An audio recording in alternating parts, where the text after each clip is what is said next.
Este evento tiene como objetivo proporcionar un espacio para discutir y compartir prácticas exitosas en la promoción de la salud mental en el entorno educativo post-COVID. Esperamos que al terminar este evento todos tengamos una mayor comprensión y conciencia de la importancia de la salud mental en la educación para nuestro país, así como las herramientas prácticas para aplicar en el aula.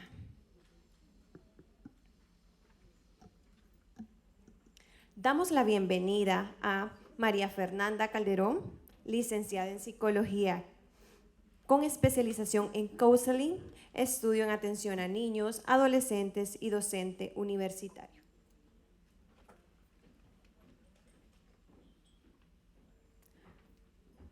Wilmer Portillo, graduado del programa Oportunidades Class 2014 Sabatino San Salvador, ahora diseñador gráfico publicitario, emprendedor de una marca de diseño.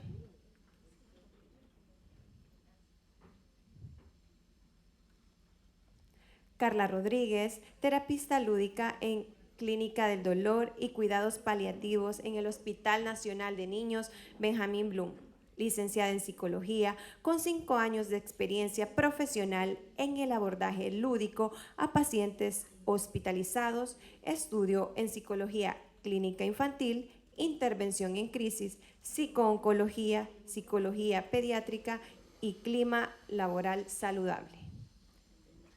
Diana Mojica, mentora en atención integral al trauma en Glasgow, encargada de acompañamiento a personal e institucional para brindar el primer acompañamiento a las personas que han experimentado una situación traumática o estresante. Agradecemos su participación y esperamos que sea una discusión enriquecedora y colaborativa.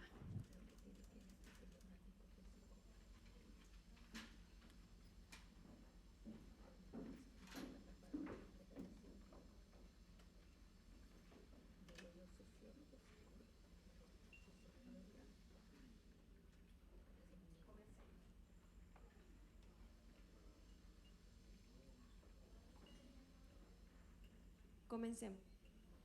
¿Me escuchan? Gracias. Bueno, vamos a comenzar. Sabemos que tenemos profesionales que están comprometidos en la salud mental y también forman parte de organizaciones que velan por la salud mental. Así que ahora nos gustaría saber qué les pareció lo que David nos ha compartido hasta ahora y cómo han vivido desde sus organizaciones el tema de salud mental a nivel nacional. Buenos días. Primero, como oportunidades, creemos fielmente en trabajar y empoderar a las niñas. Y creo que eso es algo que me llamó muchísimo la atención de la investigación, que las niñas decían que cuando ustedes tengan la oportunidad de leerlo, hay una niña que dice, yo en la escuela era feliz y luego llegaba a casa y hacía las tareas del hogar con mi mamá. Y luego en la pandemia estas tareas se incrementaron porque las niñas cumplen un rol de lavar los platos, de atender a papá, posiblemente alguien se contagió en casa y era la que preparaba la comida, la que tenía que sanitizar todas las cosas, etcétera. Entonces, y luego cumplir un rol de si tenemos hermanitos menores, hay que ayudarlos. Entonces me parece bien importante poder empoderar a las niñas porque independientemente ellos tengan habilidades blandas o no, se ven afectadas en esto. Y empoderar a las niñas en cumpla tareas del hogar, pero también mi hermano, la UNICEF en el tiempo de pandemia sacó una investigación bien interesante donde si en casa había una computadora, se priorizaba que el varón realizaba sus tareas antes que la niña tenía que hacerlos en la madrugada y tenemos jóvenes actualmente que tienen su ciclo del sueño totalmente alterado y del programa de oportunidades como psicóloga, se los digo, los veo, tengo jóvenes que duermen 2, 3 horas, luego se levantan en la mañana y van a sus casas y luego van al programa. Entonces esto afecta y sobre todo si nos fijamos en las estadísticas, los jóvenes de bachillerato eran donde tenían más alteraciones de salud mental en su gran gama, ¿verdad? Entonces sí creo que es una necesidad poder empoderar a las niñas y también empoderar a los niños a que las tareas del hogar no son solamente de un género, sino que son de todos. Buenos días a todos. Mi nombre es Wilmer Portillo y fui estudiante del programa Oportunidades de Fundación CRIT y ahora soy diseñador gráfico. Me pareció muy interesante lo que es el cuaderno, porque es un archivo de la historia que hemos vivido. Considero que lo que pasamos todos fue y es hasta el momento prácticamente como una película, porque nadie se lo esperaba. Yo recuerdo cuando empezó la pandemia, yo estaba trabajando y miraba tan lejano lo que es la pandemia en videos en países súper lejos y decía, no creo que pase, esto solo lo veo en películas. Y lo tomaba como chiste, aunque se miraba real y se miraba un tema súper difícil de comprender, pero no lo miraba realista, lo miraba muy artificial. Y a las semanas ya estaba en El Salvador, ya estaba en el país,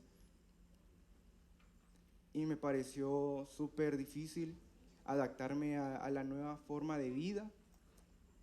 Y por eso es que considero que lo que tenemos cada uno de ustedes hoy en día, el libro es un archivo muy importante de la historia que hemos pasado y de cómo podemos enfrentar ahora las situaciones y los nuevos problemas que a raíz del COVID se nos han presentado.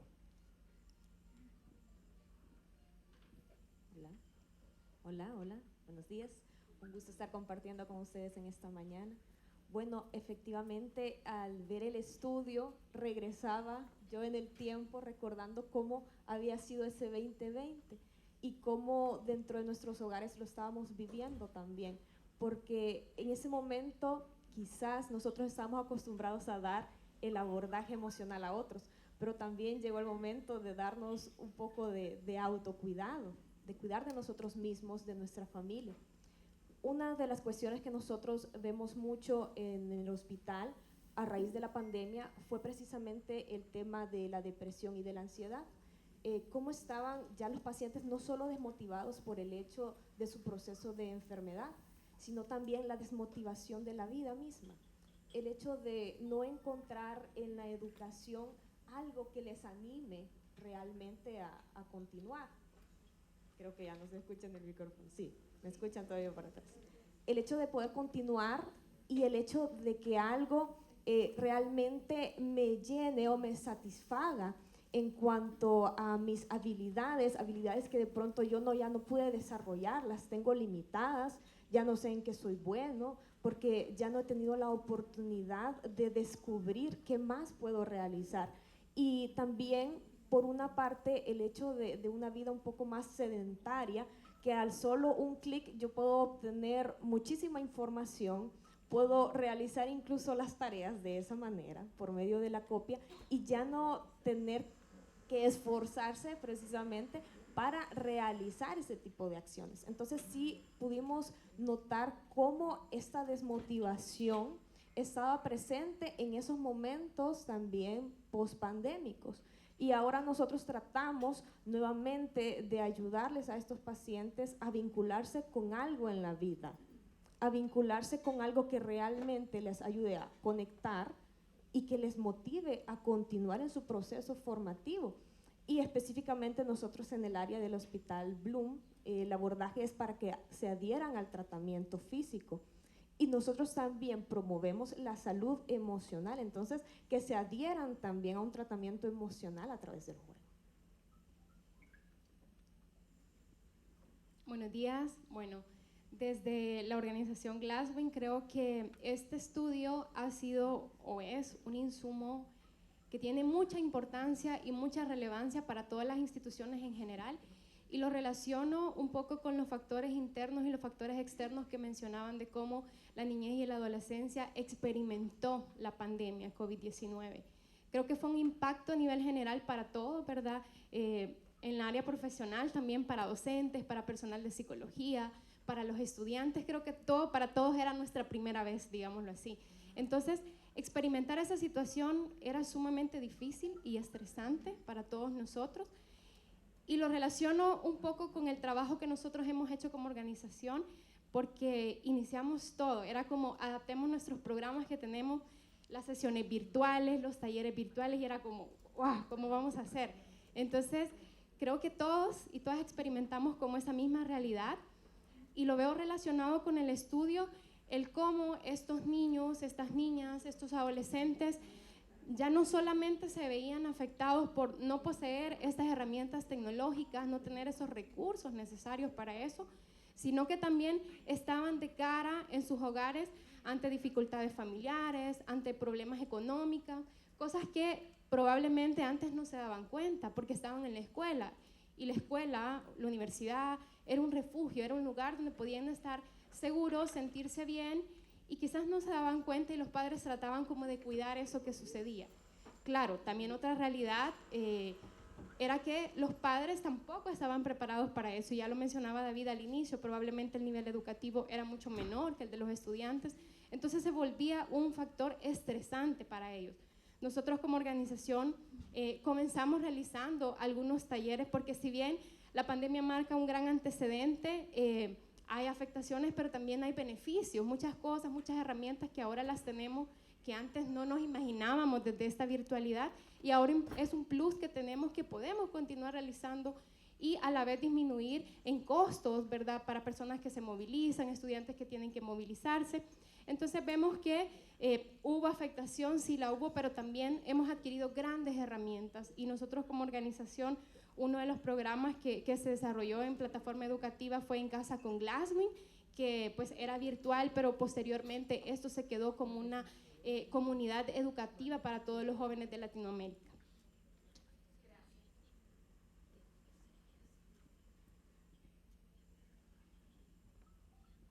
Gracias, la verdad que es interesante escuchar a cada uno de ellos y conocemos, y la verdad que reconocemos ese gran trabajo que están haciendo. Definitivamente esta pandemia nos llevó a conocernos mucho más, a identificar esas cualidades, esas capacidades que quizás antes no las habíamos visto. Así que definitivamente ha traído también cosas positivas y hay que destacarlas. Gracias a cada uno de ustedes por sus comentarios. Y ahora quiero dirigirme a ti, Wilmer, que nos compartas, ¿verdad? Desde la perspectiva de un joven, ¿qué piensas tú que necesitan como herramientas en salud mental?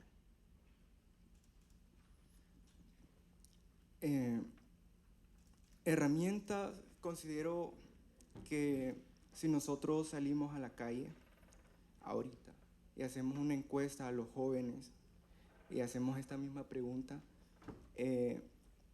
va a haber muchos jóvenes que no la van a poder responder o se van a quedar pensando, ¿pero por qué pasa eso? Porque el tema de salud mental en pleno siglo XXI todavía sigue siendo un tabú. Y eso sumémosle también un poco lo que es la cultura salvadoreña, que la cultura es un poco machista. Si nosotros buscamos ayuda mental, se ve como que somos débiles, se ve como que no podemos sobrellevar nuestra vida, nuestros problemas, y se asocia a lo que es debilidad, cuando realmente es todo lo contrario. Y como tú me decías, Sandra, herramientas yo considero que hay muchas, hay varias, y hoy en día con la tecnología se hace mucho más fácil el acceso a ellas. Nos metemos al teléfono, podemos buscar lo que es contactos de psicólogos en El Salvador, extranjeros. Tenemos lo que es también, hay organizaciones que día a día también trabajan al respecto del tema. También hay aplicaciones, videos. Hay un montón de herramientas que nosotros realmente como jóvenes podemos usarlas. Si nos metemos para ver videos chistosos, creo yo que también podemos meternos a un sitio web para buscar lo que son, para buscar ayuda. Pero como les digo, el problema que yo considero que está pasando es que no nos damos cuenta que tenemos un problema. No somos conscientes de que necesitamos ayuda. Y eso no solo le pasa a los jóvenes, sino que también a los adultos. El día de ayer yo estaba hablando con mi madre porque quería un poquito empaparme con el tema. Y yo sé que ella está pasando una situación difícil de salud mental. Y le preguntaba, le hice una entrevista tal cual, me senté con ella y empezamos a platicar toda la noche. Y le preguntaba, ¿desde cuándo estás recibiendo ayuda? Porque yo sé de que estás recibiendo ayuda psicóloga. Y me dice, hace un mes. ¿Y el problema que estás pasando, mamá, desde cuándo consideras o cuánto tiempo consideras que lo tenés? Y me respondió, 20 años, 30 quizás, que lloro por nada, que cuando tengo problemas siempre busco cómo alejarme, no resolverlos. Ella me comentaba eso. También me decía que desde niña ella sufría esos mismos problemas. Y me puse a pensar, ¿por qué sufrir 20 años con esa situación? ¿Por qué tanto tiempo? Y le hice otra pregunta. ¿Cuándo te diste cuenta o cuándo fuiste consciente de que estabas teniendo un problema? Y me respondió, empecé a tener problemas físicos, problemas estomacales, dolores de cabeza. Y el doctor me dijo, ve a un psicólogo, porque lo que estás pasando es problemas psicológicos, de ansiedad y depresión. Eso se lo dijo hace 10 años atrás. Y ella no hizo caso. ¿Por qué? Porque su mentalidad era de, si voy donde un psicólogo es porque soy loca. Por ahí lo escuché. Si voy donde un psicólogo es porque el problema que tengo es súper grave. Y no lo veo tan grave, pero realmente era grave y es grave. Imagínense, eso le dijeron hace 10 años. Pasaron 10 años y hasta la actualidad, 2 meses atrás, está recibiendo terapia. Y simplemente le hice la entrevista a mi madre para terminar de concluir lo que iba a responder ahora. Que considero que al final las herramientas ahí están, pero no somos conscientes de que estamos teniendo síntomas de problemas mentales. Y cuando hablo problemas mentales son depresión, ansiedad. La ansiedad es muy común. También vemos lo que es alejarnos de los problemas, ignorarlos o como decimos, hacernos los locos y no enfrentarlos, porque no nos vemos capaces. Y cuando estamos en alguna situación que nos incomoda, simplemente decimos que no, o vemos de qué forma buscamos siempre tener lo más fácil o conseguirlo de la forma más correcta. Y por eso digo, si un adulto está así, creo que entre la población salvadoreña hay muchos, también los jóvenes y los niños también. Y no sé si se han hecho la pregunta, ¿qué hace un diseñador gráfico aquí arriba? Porque un diseñador gráfico no tiene nada que ver en salud mental. Tal vez sí un poquito en lo que es psicología con los colores y todo eso y tratar de que el cliente consuma algo, pero está muy lejos de la salud mental. Y estoy aquí porque, gracias a Dios, en el 2014 conocí el programa Oportunidades de Fundación CRIT. Y cuando estaba en el proceso, que fue muy difícil entrar, después vi las materias, vi lo que es sociales, inglés, matemáticas y todas las materias. Y era lo común, lo que yo estaba viendo en el instituto. Pero de repente me asombró ver una materia que no me imaginaba que podía ser materia, que es valores. Y dije, valores, ¿cómo puede ser una materia? En la PAES no creo que me vayan a salir preguntas de valores. ¿Por qué en programa Oportunidades están dando valores? Esa fue la pregunta que yo me hice. Y estaba haciendo la diferencia entre el instituto y las materias de Fundación CRIT en Oportunidades. Con el paso del tiempo me di cuenta de que valores es igual de importante como matemáticas, como inglés. Y quizás hasta me atrevo a decir que un poquito más de importante. ¿Por qué? Porque abarca lo que es la vida, la esencia de uno mismo, conocerse uno mismo, quién es, saber los gustos, valorarse por lo que es, no estar siempre pendiente de el crecimiento de otra persona, sino que mentalizarte que uno también crece de diferentes pasos, porque siempre estamos constantemente viendo el de la par. Y para concluir, lo que yo puedo dar es eso. Me gustaría bastante que se implementara en la educación pública lo que es una materia de valores, o puede tener cualquier otro nombre, pero que esté enfocada en la salud mental, porque con eso ya resolvemos bastantes problemas y no es necesario llegar hasta una situación difícil si es que realmente podemos evitarlo antes. Gracias. Gracias, Wilmer. Y vemos cómo la salud mental trasciende, ¿verdad? Si no cuidamos nuestra salud mental, también nos va a afectar definitivamente nuestra salud física. Con todo esto que nos ha compartido Wilmer, y por cierto, gracias por tu experiencia, por esa confianza en contarnos lo que estás viviendo con tu familia, con tu mamá, queremos escuchar a nuestros panelistas que nos digan cómo pueden aportar ustedes a los jóvenes en El Salvador.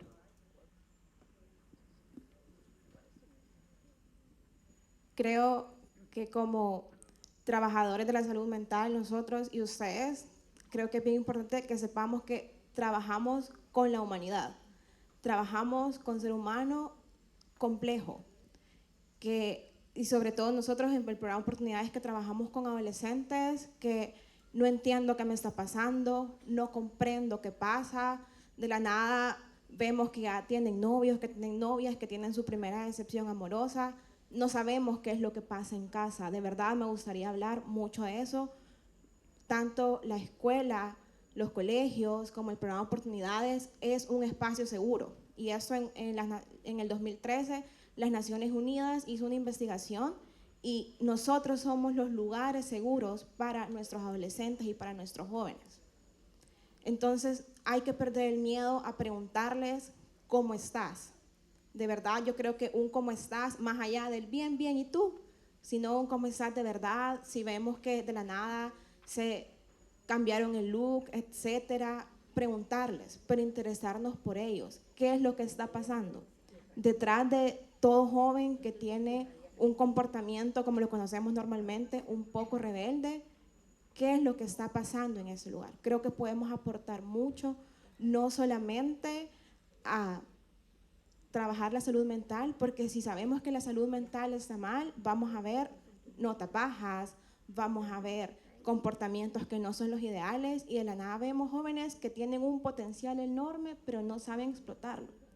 Creo que de verdad podemos cambiar el mundo, creo que como comunidad, como una tribu, podemos unirnos y crear y transformar nuestro país. Bueno, nosotros desde los inicios, Fundación La Niñez Primero ha estado comprometida con la promoción de la salud mental de nuestra niñez y adolescencia.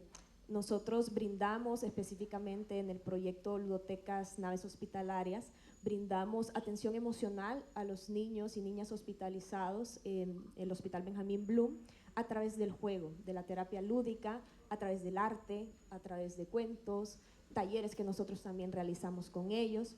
Todo esto con el fin de ir ayudándoles a los pacientes a su cuidado emocional, a que tengan ese espacio de descarga emocional, porque sabemos que lidiar con un proceso de enfermedad no es fácil para nadie. Hay muchas pérdidas, hay pérdidas de la salud misma, la pérdida de tus rutinas familiares, tus rutinas educativas también. Y todo esto acompañado de situaciones nuevas, de cambios corporales, un tratamiento médico, quirúrgico, que también es bastante desafiante para ellos. Entonces, ¿cómo cuentan con nosotros con ese acompañamiento que nosotros podemos brindarles en su estancia hospitalaria?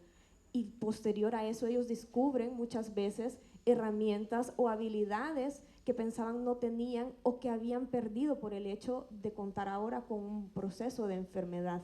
Luego, cuando salen y regresan a sus casas, ellos comparten también esta experiencia y cómo a través del juego ellos pudieron ir adaptándose a esta nueva realidad que los está desafiando. Aún más, cuando ya se incorporan a la vida adulta, algunos de ellos se incorporan también en nuestro proyecto. Anhelan ser esos voluntarios también, hacen su voluntariado y aprenden también habilidades que les ayudan también a incorporarse a una vida laboral. Bueno, desde Glasswing, como organización, nosotros tenemos diferentes programas dirigidos a los jóvenes que van enfocados en el empoderamiento, que van enfocados también en habilidades para la vida, habilidades socioemocionales, a preparar a todos los jóvenes respecto a estos temas que son de suma importancia, ya lo mencionaban los compañeros y las compañeras. Quisiera destacar que dentro de Glasswing tenemos un programa que se llama Comité de Bienestar Emocional.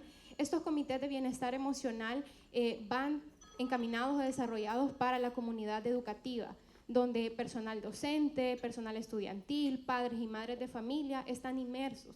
En este comité de bienestar emocional, ¿qué es lo que nosotros hacemos? Nosotros pretendemos brindar una educación emocional para que todas las personas desde el inicio, desde base, puedan identificar, reconocer y por ende poder regular sus emociones.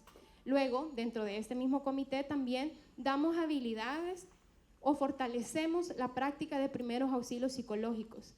Les recuerdo, bueno, y quizás hago mención de algo muy importante, la salud mental es responsabilidad de todos y todas. Y todos y todas en algún momento también nos vemos afectados ante situaciones difíciles que nos impactan. Somos seres biopsicosociales y necesitamos una atención integral en cada aspecto y área de nuestra vida.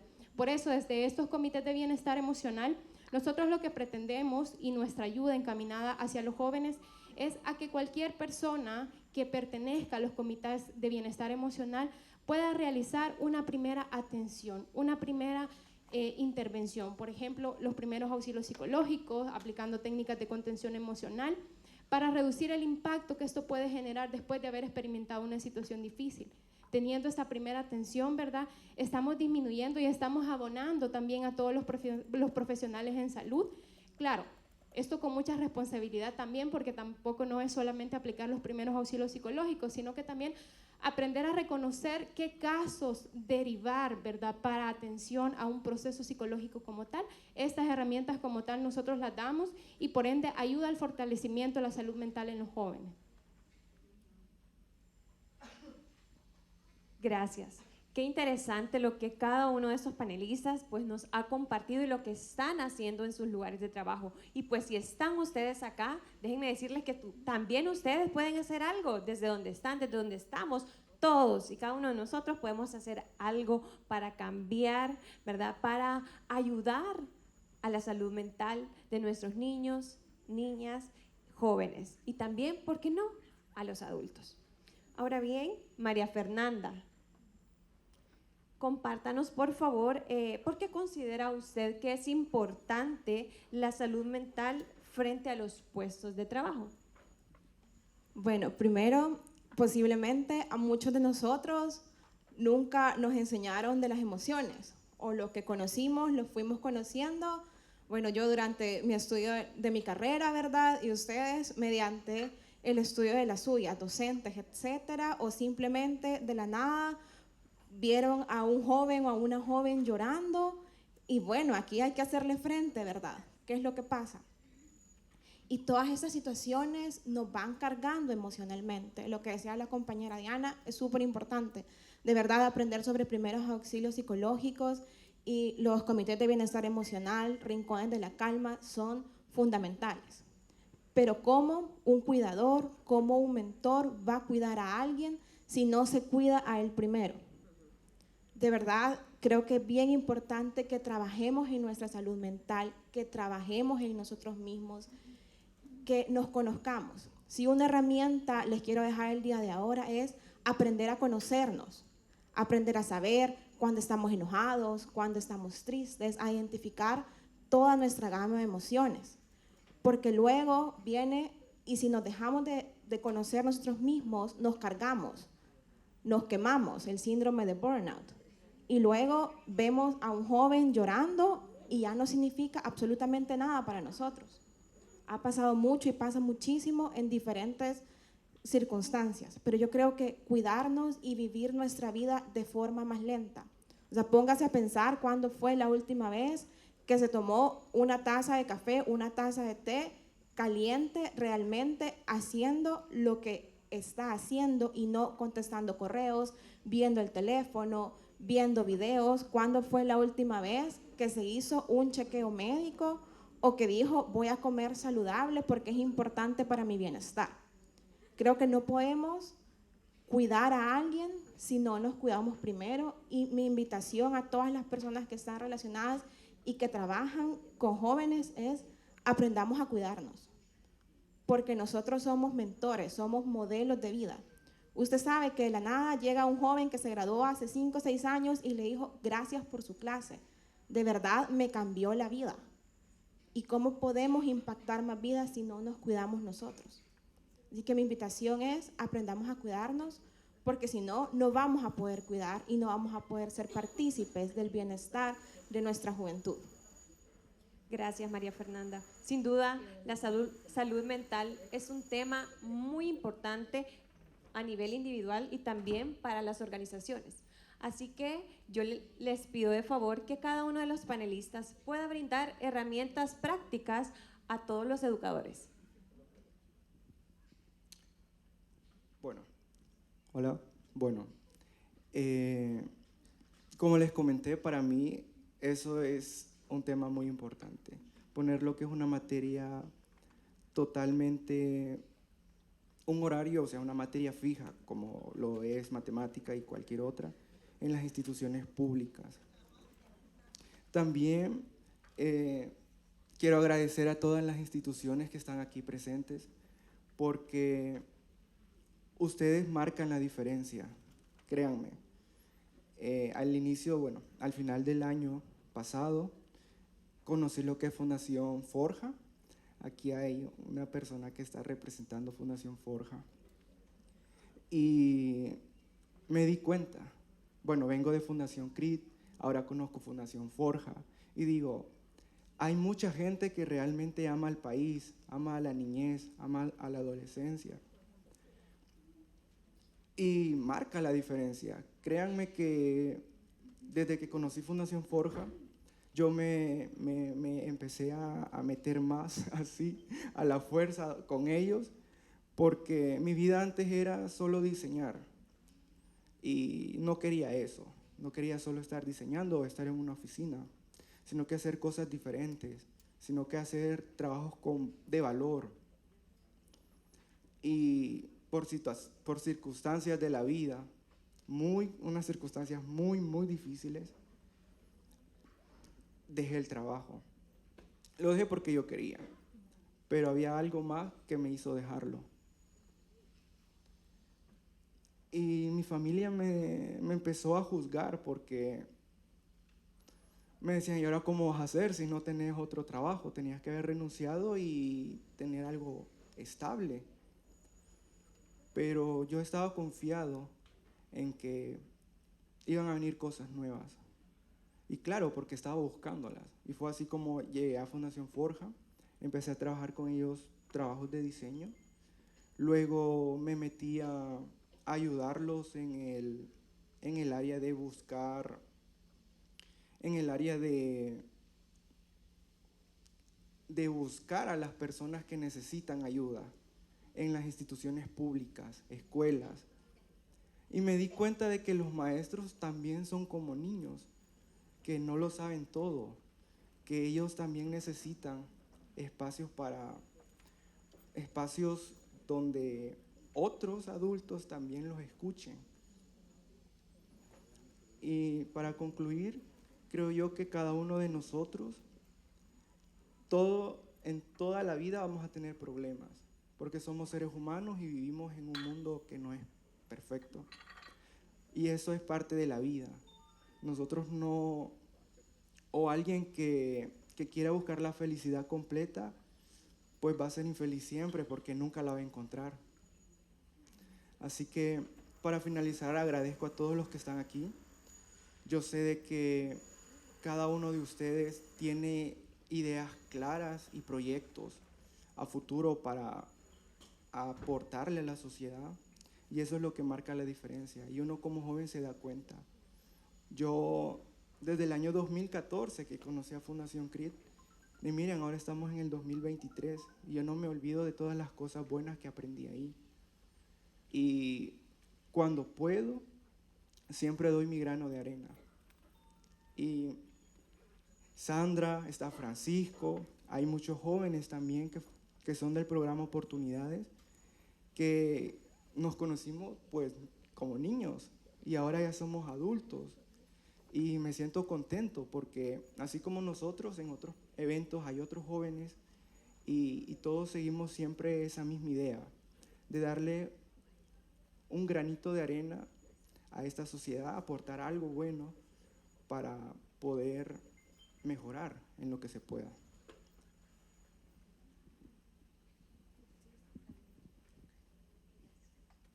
Quisiera dejarles herramientas muy prácticas.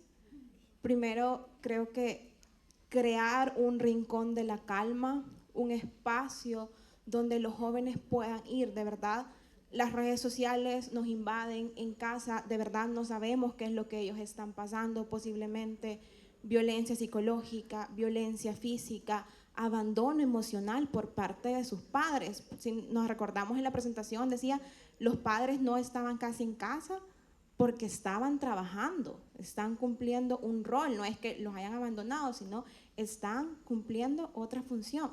Un rincón de la calma donde ellos puedan gestionar y ventilar sus propias emociones. A veces lo que necesitan son espacios de soledad y espacios donde se sientan seguros. Al inicio de las clases, sobre todo después de recreo, después de ciertas actividades que son como muy movidas, ejercicios de respiración funcionan mucho. De verdad, al principio yo estaba como un poco escéptica, como ¿y cómo los adolescentes lo van a poder hacer? Pero se los aseguro, funcionan y les sirve mucho para poderse regular emocionalmente. Espacios de juegos, trabajar mucho la creatividad, trabajar mucho sobre disfrazarnos con hojas de papel, disfrazarnos con cosas que encontremos en la naturaleza, con materiales reciclables, para lograr que ellos se regulen, porque el aprendizaje tiene que ser significativo. Si el aprendizaje no es significativo, es un aprendizaje que se va a olvidar. Entonces, de verdad, los rincones de la calma son muy efectivos. Ejercicios de respiración, ejercicios de movimiento que los ayuden a centrarse en ellos y también lograr explotar su creatividad al máximo para poder tener aprendizaje significativo. Bueno, secundo todas las herramientas que María Fernanda ha mencionado. Adicional a ellas, pues siempre velando en el caso de nuestra niñez con algún padecimiento médico, que se pueda continuar el hecho de la virtualidad con ellos, se les siga dando ese apoyo, porque el hecho de perder educación por estar pues con esta situación de salud comprometidos, ¿verdad? Y no pueden estar físicamente en las aulas, sí les preocupa bastante y les carga también a nivel emocional. Entonces, que se pueda continuar con ellos el tema de la virtualidad, pero de alguna manera un poco más cercana. Yo considero también que podría ser bueno el hecho de contar con estudiantes en la licenciatura de educación en sus años de servicio social, que puedan brindar una asesoría más cercana o un seguimiento, una tutoría a estos alumnos, para que no sientan tanto el desfaz al momento que ellos puedan nuevamente incorporarse a las aulas, o si no se pueden incorporar, pero el hecho de aprendizaje sea realmente algo que les aporta a ellos, no por el hecho de que tienen que cursar un grado o porque tienen que pasar esta sección, esta materia, sino que porque realmente la educación forme a ser una herramienta más que le ayude a su bienestar emocional, a su autoestima. Y otra cuestión que yo considero muy importante en sus aulas, que jueguen. ¿Alguna vez lo habían considerado también? El juego. El juego es una herramienta que nosotros podemos utilizar, no importa en qué nos hayamos nosotros especializado. El juego es parte de la vida y es parte de la que nosotros podemos nuevamente reincorporar a esos alumnos que estuvieron en la virtualidad a una vida real, por así llamarla, a la experiencia, a que puedan sentir las sensaciones que las vayan viviendo realmente, como decía María Fernanda, el hecho de tomarse un cafecito y realmente estar disfrutándolo. Entonces los niños disfrutar de la vida, de los olores, de los colores, de la vida misma. Entonces jueguen en sus aulas. Nosotros como promotores precisamente del juego hemos creado un libro que se llama El juego que sana. Entonces pueden contar también con esta herramienta donde nosotros platicamos un poco más sobre las pérdidas que pueden llegar a experimentar los niños y niñas, diferentes duelos, y cómo podemos ayudarles en su proceso de resiliencia cuando se enfrentan precisamente a estas situaciones tan desconocidas o atemorizantes. Entonces es un recurso con el que ustedes pueden contar, es una lectura bastante amena, donde no solo se van plasmando la parte teórica, sino que también un poco de la vivencia que nosotros tenemos y casos reales con los que hemos ido trabajando puntualmente la herramienta que estamos materializando en ese capítulo. Bueno, abonando un poquito más a lo que ya dijeron los compañeros y las compañeras, también realizar ejercicios prácticos, ¿verdad?, en torno a la identificación, manejo y regulación de emociones. Y yo cuando comenzaba a responder a esta pregunta, yo dije, qué difícil, herramientas prácticas en tan poco tiempo, pero lo vamos a intentar. Entonces, una herramienta práctica o una técnica que nosotros utilizamos desde el programa Sanamente dentro de Glasswing es el agendar un espacio para sentir mis emociones. ¿Qué pasa? Constantemente yo identifico y bueno, las emociones son instantáneas, pero ahí están y me están afectando, me están perjudicando. Pero ¿qué pasa? Normalmente a veces lo que hacemos es como aplazar o congelar esa emoción y ahí te vas a estar. Y ahí la dejamos y luego viene otra y luego viene otra y luego vienen otras situaciones difíciles, estresantes. ¿Y qué pasa? Se me puede llegar a convertir en una afectación psicosomática posteriormente. Entonces, una herramienta chiquita, sencilla, y es tan sencilla como el título, agendar un espacio para sentir la emoción. Entonces, yo identifico que me estoy sintiendo molesta, por ejemplo, ahorita no estoy bien, pero identifico que me estoy poniendo molesta. Entonces, yo digo, ok, en estos momentos estoy en el trabajo y quizás ahorita no me puedo permitir. O tal vez no es que no pueda, sino que no me quiero permitir sentirme molesta en este momento. Me voy a permitir sentirme molesta, me voy a ir al baño, o voy a pedir permiso, me voy a ir un momento, o al llegar a mi carro, yo cuando inmediatamente entre en mi carro, me voy a permitir sentir esa molestia. Entonces, suena fácil, no es tan fácil, pero es un primer paso que nos ayuda, el poder identificar y el poder darme un tiempo para experimentar eso que estoy sintiendo, como docente, como estudiante, como profesional que trabajamos en el área de salud mental. Esa es una. Varias ya la dijeron las compañeras, así que ya no la voy a repetir. Otra que nosotros tenemos también, una herramienta práctica, los cafés comunitarios. Algo tan sencillo como esta metodología, como sentarse a tomar un café y poner un tema a discusión, un tema de interés para la población educativa es sumamente importante y no hay mejor conexión que esa para poder abordar estos temas importantes de salud mental. Gracias. Qué interesante cada una de las herramientas que acá nos han brindado y me hace recordar cuando yo de pronto respiro así muy profundo y me preguntan, ¿estás enojada? ¿O estás triste? ¿Qué te pasa? O sea, se puede interpretar de muchas maneras, pero yo lo identifico y en realidad lo utilizo como para darme ese respiro, ese desahogo, ¿verdad? Y seguir. A veces necesitamos esa pausa, ¿verdad? Y debemos de darnos esos espacios. Así que gracias por esas herramientas que nos han compartido ahora. Este es un tema demasiado amplio y pudiéramos seguir hablando muchísimo al respecto, pero vamos a concluir diciendo que la prevención de la salud mental es un tema estratégico para la juventud y conocer la importancia de este puede ayudar a salvar muchas vidas. El conversatorio resaltó la necesidad de fomentar una cultura de empatía y comprensión hacia aquellos que enfrentan desafíos en su salud mental. Escuchar, comprender y apoyar a los demás son acciones fundamentales para construir una comunidad solidaria y respetuosa. En sus bolsitas les quiero decir que hay una sorpresa. Carla nos mencionaba que había un libro que se ha creado y ahí está. Si algunos no lo han visto, pues ahí podemos observarlo, ¿verdad? El juego que sana. Y también van a encontrar el libro de la FES. Así también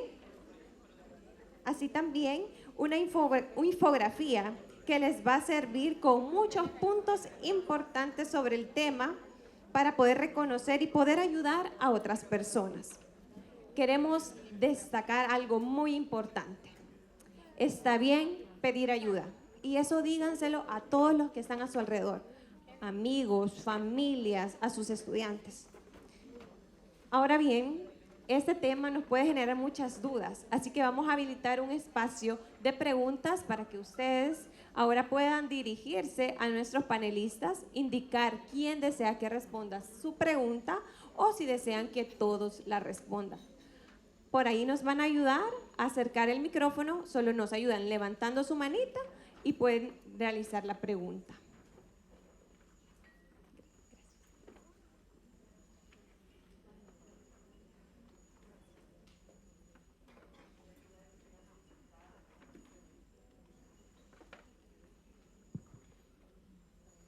Felicitar al programa Oportunidades por darnos esta apertura y tenerlas a ustedes como panelistas que han aportado mucho a cada uno de nosotros. Estamos, en mi caso, en educación superior, pero es igual la educación en todos los niveles. Quizás de las presentaciones que se hicieron en la mañana hay un tema que cuando hablaban del bachillerato y que en los años de bachillerato es donde encontramos la mayor carga porque está pasando la adolescencia, pero también la carga familiar, de cuidar hermanos, de hacer y sobre todo en el caso de la mujer, la carga es mucho mayor. Siempre me he preguntado yo, ¿qué más podemos hacer para, y tú lo lanzabas algo para ayudar a que los jóvenes también aprendan que hay tareas familiares que son iguales y que pueden compartir de igual manera? Pero creo que todavía tenemos una estructura, y voy a decir la palabra que tal vez no suena muy agradable, machista, en el sentido que el hombre tiene ciertas prioridades a nivel familiar, en todos los estratos sociales, pero ¿cómo podemos colaborar para ayudarle a estos jóvenes que están en estas etapas a poder tener un equilibrio mayor a nivel de familia, a nivel de institución educativa en la que esté? Esa es una inquietud que me surgió en la presentación de ustedes, pero cada uno de ustedes nos ha dado algo muy importante de su experiencia.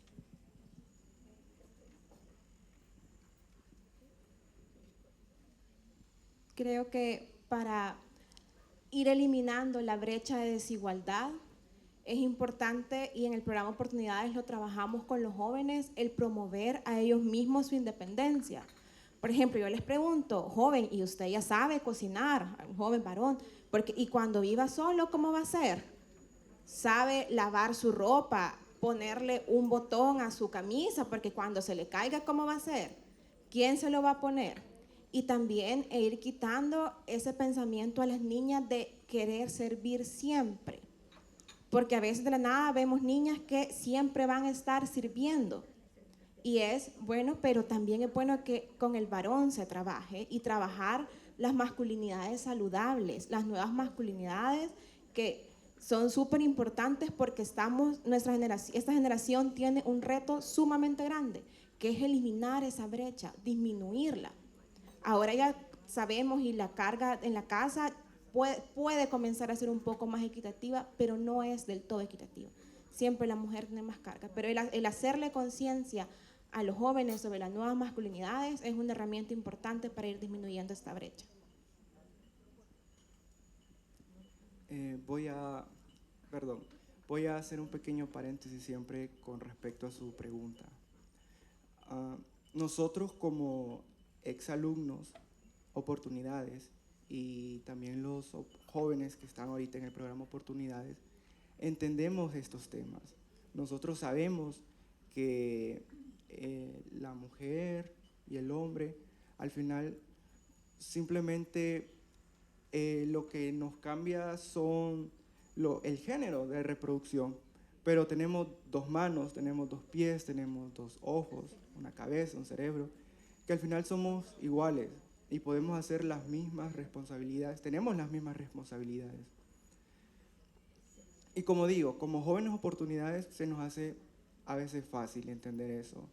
Y vemos cuando hay circunstancias en la vida que, por ejemplo, como en la pandemia, que la madre prácticamente tuvo doble trabajo, porque en la pandemia se ensuciaban más trastes, en la pandemia se comía más, en la pandemia pasábamos más tiempos en el teléfono. Y yo recuerdo que en ese entonces yo me sentía mal por mi madre. En aquel entonces era mi abuela, porque ella nunca, no se dio cuenta, creo yo, que estaba haciendo doble esfuerzo. Yo sí me daba cuenta que estaba haciendo doble esfuerzo, pero ella no se daba cuenta, ella lo hacía normalmente. Y si tenía que lavar 3 veces más trastes, lo hacía y no preguntaba ni nada. Y claro, yo ayudaba, pero algunos jóvenes que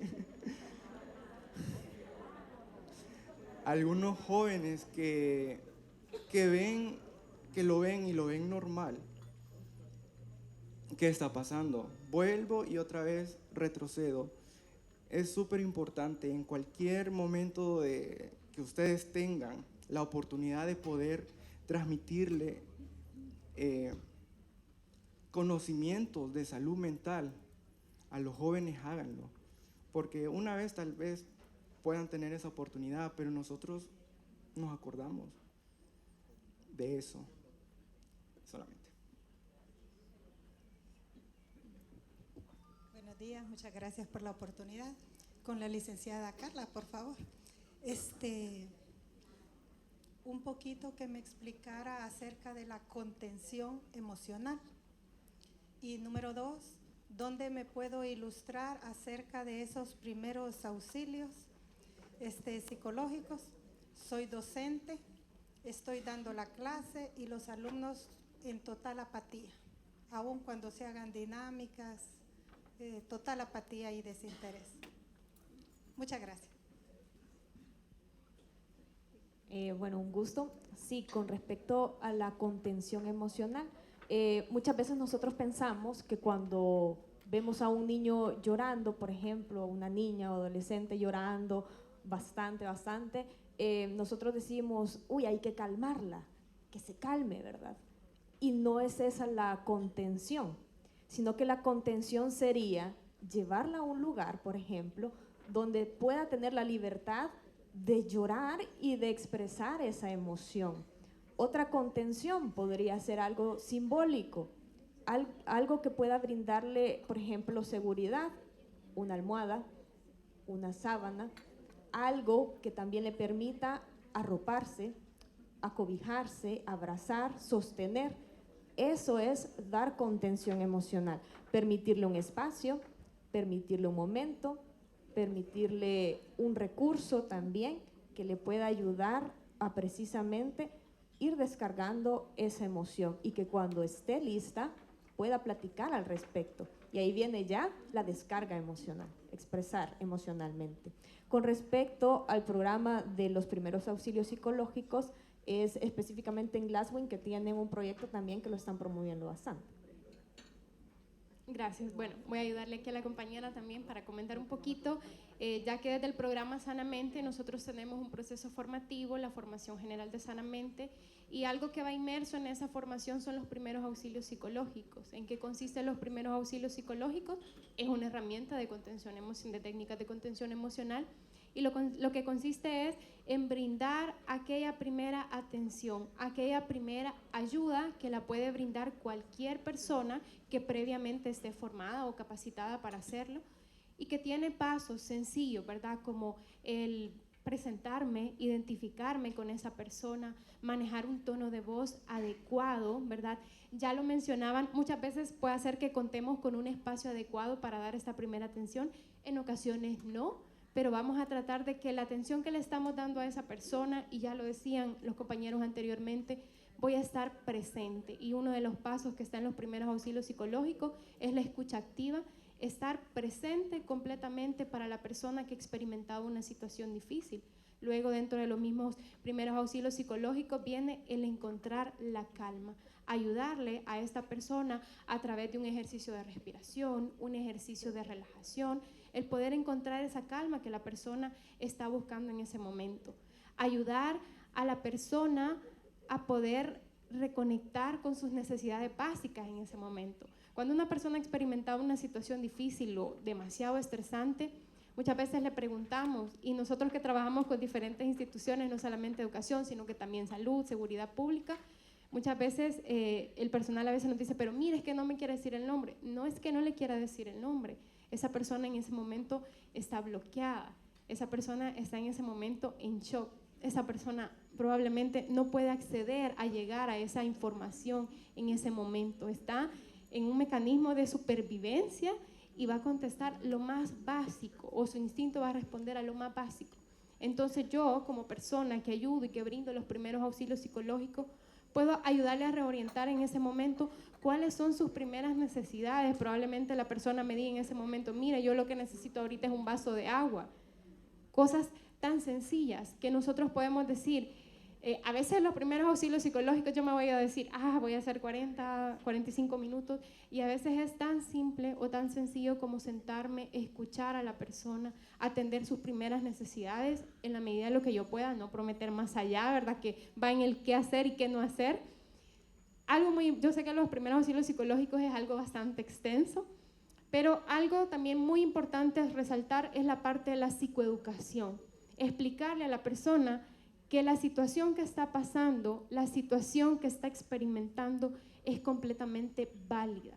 A mí no me gusta hablar de normalidad y anormalidad, pero es algo natural que la persona está experimentando, y es una manera de responder que cualquier ser humano tiene ante una situación que sobrepasa mis capacidades de responder ante estas situaciones difíciles y estresantes. Entonces, el explicarle a la persona lo que está experimentando ahorita, las reacciones que están viniendo en este momento, el que usted quiera llorar, el que usted se sienta triste, el que usted le tiemble en las manos, es completamente válido, porque lo que ha experimentado es una situación difícil. Pero el permitirse validar eso que estoy sintiendo, eso que estoy experimentando, da paso para aceptar y entender lo que me está sucediendo, y posteriormente tener estas herramientas que ya también mencionaban los compañeros para realizar después de la situación.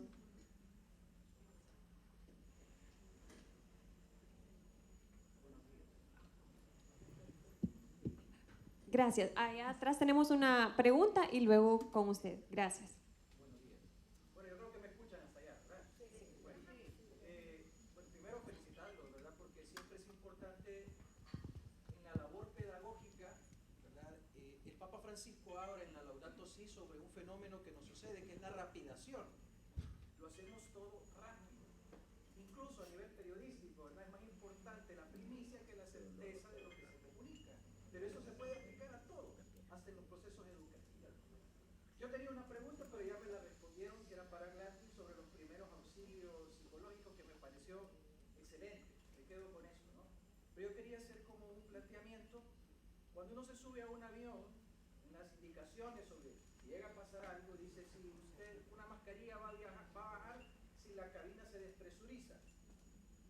Si menores viajan con usted o personas de la tercera edad viajan con ustedes, primero póngase usted la mascarilla y luego póngasela a los acompañantes. ¿Por qué hago este planteamiento? En los datos que nos presentaban muy ricos, ¿no? Yo que soy de una universidad, o sea, los datos son fantásticos, ¿no? Si nosotros somos docentes y le preguntábamos a los estudiantes cómo se sentían con la pandemia, con esto que ha sucedido, ¿no será que también tenemos que hacer eso con los profesores, con los docentes? Hago una pregunta, nosotros en nuestra universidad tuvimos que trasladar 1.200 cursos presenciales a la virtualidad de un tajo. Un profesor que estaba contratado para poder dar su clase con una pizarra, de repente se vio enfrentándose con usuarios avanzados que eran sus estudiantes que sabían más que él, ¿no? Y entra esa cuestión compleja, ¿no? Entonces mi reflexión va para hacer como una pregunta general, no para que la respondamos, sino para reflexionar y a lo mejor ustedes también qué piensan, ¿no? Es cómo hacemos también para darle ciertas herramientas para acompañar al educador en una situación tan compleja, ¿verdad? Como es, tiene las competencias para escuchar. Me encantó ese planteamiento del primer auxilio psicológico, ¿no? Creo que a veces un estudiante no quiere que lo aconsejemos, simple y sencillamente quiere hacer una catarsis y quiere que lo escuchemos, ¿verdad? Pero ¿no será que también tenemos que enfocarnos en que esa salud mental también es determinante para el educador?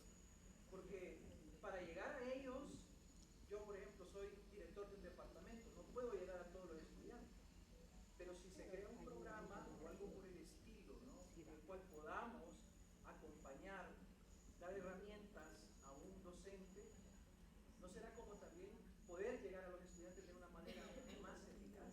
Entonces, sinceramente creo que ha sido un espacio muy bueno, ¿verdad? Y gracias a cada uno de los panelistas por lo que hacen y gracias a los organizadores. Y nada más solo quería hacer esa reflexión y la pregunta que tenía, pues ya me la respondieron sobre los primeros auxilios psicológicos que son míos. Gracias. Gracias. ¿Sí? Gracias, buenos días. De igual manera, secundo y también apoyo mucho la opinión del compañero atrás. También soy representante de una universidad, soy coordinadora de carreras, pues una de las más grandes a nivel de universidad, de donde orgullosamente también ha sido graduada también la compañera psicóloga. Creo que todo esto que se ha hablado esta mañana, felicitarles también por este insumo importante y ahora podemos entender un poquito sobre algunos factores con los cuales nos hemos enfrentado las universidades. Desafortunadamente estamos recibiendo jóvenes ya ni siquiera con depresión, con apoyo psicológico, sino que también ahora psiquiátrico. Y hemos visto una incidencia incrementada de jóvenes lanzados al suicidio. Jamás me imaginé en mi vida que en nuestro país podemos vivir algo como esto. Y creo que no es a raíz únicamente por la pandemia, sino también por otros factores que también se generan alrededor de todo esto que sucedió, no únicamente a nivel de país. Creo que mundialmente estamos viendo Estados Unidos jóvenes, 14, 10 años ya armados, que generan también ya una guerra, no únicamente por armas, sino también psicológica, porque hoy los niños ya están preparados para que algo, si llega un enfrentamiento, tienen que prepararse no para un terremoto, sino ahora si llega alguien con un arma. Entonces, ¿qué pasa? También eso se viene a clonar acá. Y yo sé que estamos sujetos a otros factores psicosociales, pero que nos toca también a los maestros nuevamente. Creo que es importante como renovar la psicopedagogía. Creo que también a nivel de teoría, lo que estamos recibiendo, las falencias desde básica, educación, en la parte de bachillerato, la estamos sufriendo ahora en las universidades. Yo creo que sí es cierto, los padres de familia y todos aquellos que también están parte de la incidencia en la formación de nuestros estudiantes, ahora lo vemos también en la parte laboral, porque vemos a jóvenes que quieren ya de una sola vez ser jefes, pero no tienen ni siquiera las competencias bien cimentadas. Y pues todo eso es lo que hemos visto. Creo que esto es nada más una muestra muy buena, significativa, pero también qué están haciendo también otras organizaciones como ustedes para poder generar programas que al igual puedan formar de manera quizás igualitaria.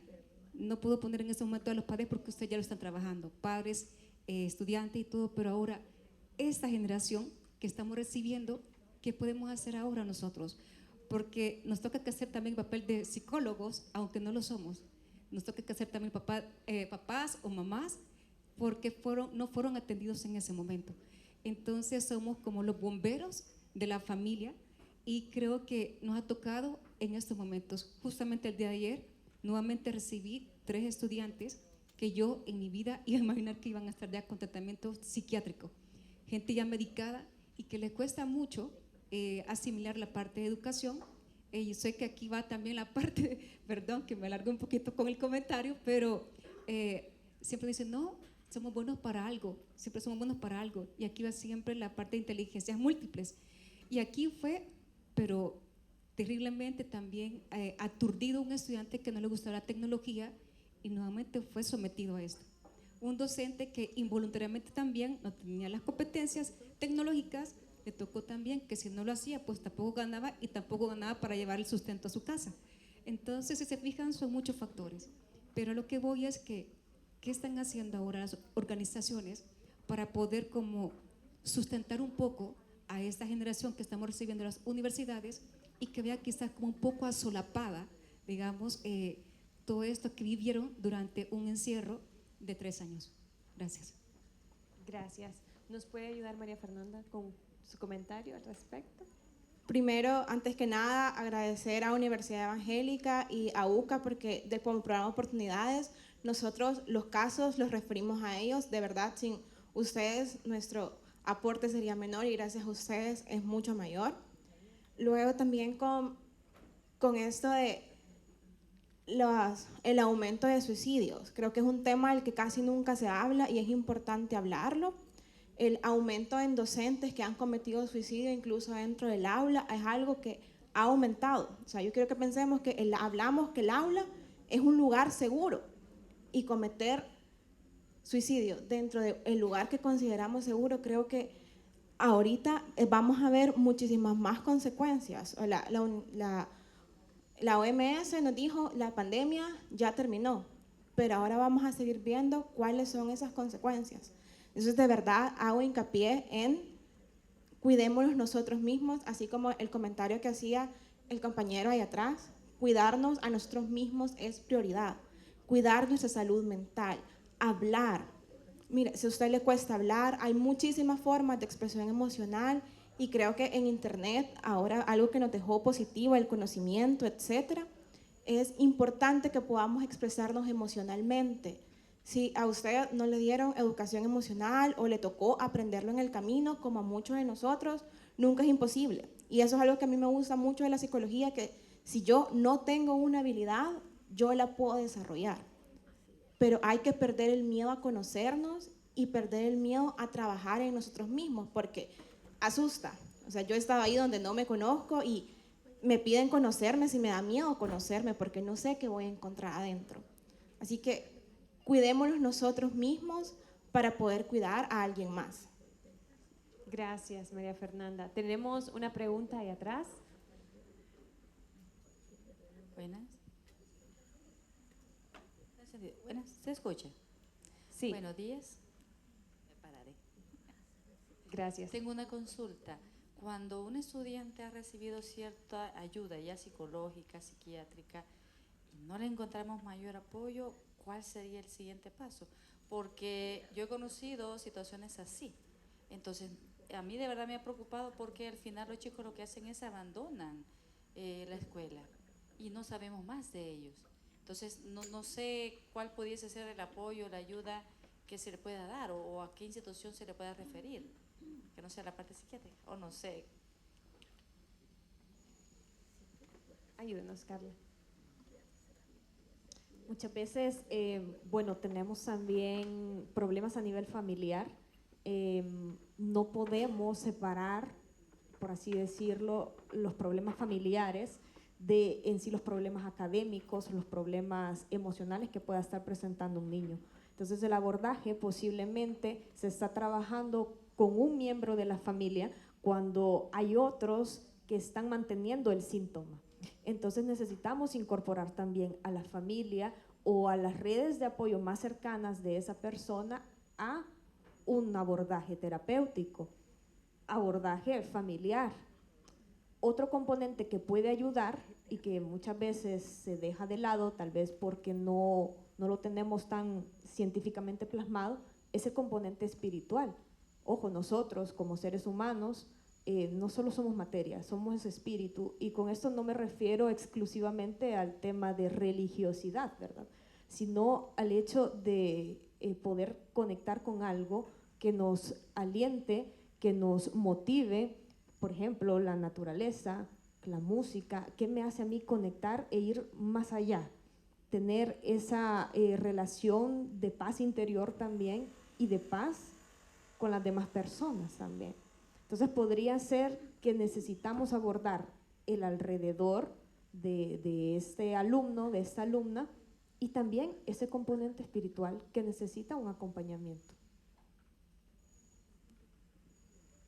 Aportando también a la pregunta que hacía por acá, es muy importante, y ya lo mencionaba, qué hacer cuando ya agoté casi que todas mis posibilidades, no olvidarnos de la red de apoyo con la que esta persona cuenta, que es muy importante, y instituciones que pueden apoyar. Nosotros tenemos un sistema de referencia, redes y servicios de apoyo. Actualmente estamos en construcción, ¿verdad?, para contar con más instituciones a nivel nacional. Ahora tenemos mucha incidencia en la zona de San Salvador y Occidente, contando con el apoyo de ACNUR, de la OIM, de Cruz Roja Salvadoreña. Entonces, estas instituciones que en algún momento nos apoyan cuando nosotros recibimos usuarias y usuarias que necesitan algún tipo de atención, ¿verdad?, de ayuda humanitaria, asistencia legal, asistencia psicológica. También puede ser una red de apoyo oportuna que puede apoyar más allá de los casos o digamos las instancias que ustedes ya hayan agotado. ¿No hay ninguna pregunta? Bueno, continuamos. Gracias a cada uno de nuestros panelistas. Definitivamente nos llevamos muchas herramientas este día y cada uno creo que ahora lleva esa semillita sembrada. ¿Qué voy a hacer? Y sé que algo van a hacer, porque si están aquí, están comprometidos con la salud mental. Continuamos.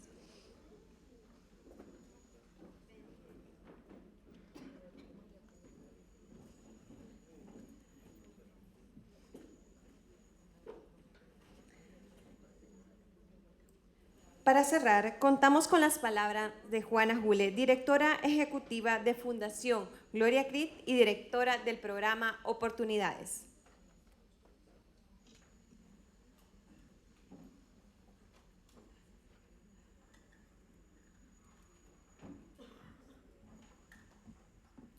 Muchísimas gracias a cada uno de nuestros panelistas y a cada uno de ustedes. Definitivamente que su participación y su interés y todas las preguntas que han hecho nos confirma lo importante que es este tema para todos los que trabajamos en educación. También quiero agradecer a la Fundación Niñez Primero por permitirnos entregar el libro antes de su lanzamiento oficial, pero queríamos aprovechar este espacio porque sabíamos que acá está el público que realmente lo necesita en su día a día. Y con este conversatorio creo que confirmamos que toma una aldea crear un niño, ¿verdad? Y que todos somos parte de la aldea acá en El Salvador y que cuenten con el apoyo de Fundación Gloria de Crit para seguir generando este tipo de espacios y que nos impulsen también a tomar acciones concretas y a levantar la voz dentro de nuestras instituciones, porque así como comentaba el señor de atrás, el representante de una universidad, a veces como educadores dentro de un lugar, las instituciones no brindan esos espacios, no entienden que también si la pandemia fue dura para los jóvenes, fue doblemente dura para los que estaban en su casa, no querían desatender a los jóvenes, pero a la vez tenían su propia vida. Internamente en la fundación yo les preguntaba a los docentes que tenían hijos que qué hacían con sus niños, que si los dejaban amarrados porque estaban conectados a las 7:30 y no querían perder el ritmo hasta que obligatoriamente les tuvimos que decir, estamos en una pandemia, es normal y hay que darnos ese espacio, hay que entender que no estamos bien si empezamos a las 8 y si damos más tiempo para que la gente pueda hacer el almuerzo, lavar los platos, desamarrar a los niños, está bien. Y tomó un tiempo y finalmente lo logramos hacer. Creo que, así como comentaban, el tener que transformarnos para todas las instituciones que tuvimos la dicha de poderlo hacer, ahora lo vemos como una pesadilla realmente, pero nos queda el producto de lo que hicimos y si lo seguimos utilizando, vemos lo valioso que es y al final nos hizo más fuertes. Entonces creo que también es recordar que lo que no nos mata definitivamente nos hace mucho más fuertes y nos encanta poder haber tenido este lleno total, porque así como instintivamente nosotros sabíamos que la educación en línea era una herramienta, pero no podía ser algo que sustituyera el contacto personal, el abrazo, el sentir que uno está en un espacio seguro y volver a compartir estos espacios. Así que muchísimas gracias a cada uno de ustedes por haber acudido a este llamado. Esperamos que aprovechen el material que les hemos compartido y que también establezcan otra red, ¿verdad? Porque a veces uno necesita poder platicar acá con otro que hace lo mismo que yo, pero en otro lado para ver cómo le ha funcionado, porque todos tenemos dudas y se vale tenerlas. Así que muchísimas gracias a cada uno de ustedes.